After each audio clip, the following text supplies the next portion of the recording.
Hey everybody, and welcome to the End Channel video blog. And today what I want to talk about is my very first internship or co-op. Now, I've been there for about a month and a half now, and it's been going fairly smooth. The first couple of days were the exact opposite. It was really an interesting thing. You know, when you first get on, you're like, oh, I'm going to rock this, and it's going to be an amazing time for me, and it's going to be a smooth, beautiful transition, and it could not have gone more the opposite way.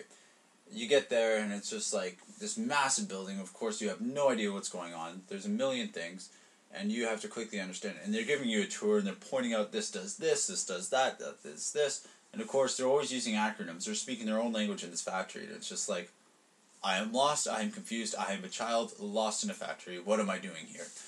And it's really interesting when you actually start coming to terms and understanding what's going on.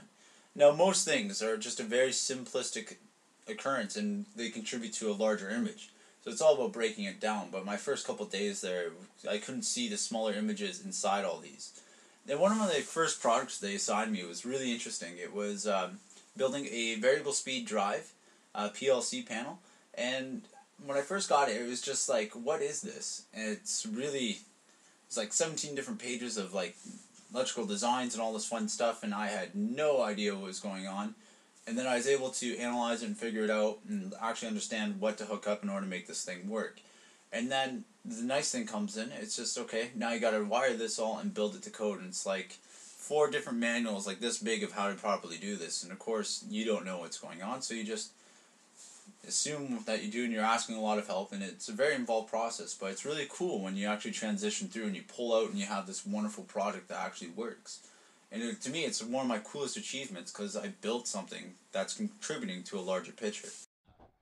Now, of course, these people want to protect what they're actually developing, so photos are obviously not allowed to leave the factory, as the process is very involved and very unique and very up-to-date. So it's one of those things they want to keep as much detail in, so I'll never be able to show you a picture of what the actual panel looks like or anything like that, although I wish I could. But one of the things about building this panel that I thought my education was perfect for is the fact that when I was first out of high school, I wanted to be a millwright. And so I had a lot of experience using some of these crazy tools that they used to actually build this panel. Like when they were removing some of like the larger portions out of this panel for the actual displays, we were using a hydraulic jack that pulls 2 things together in order to, shear out this piece of heavy gauge steel. So it was really cool because my background was really geared towards making this stuff. And it's one of those things where the diversity of what they expect in the workplace is unreal.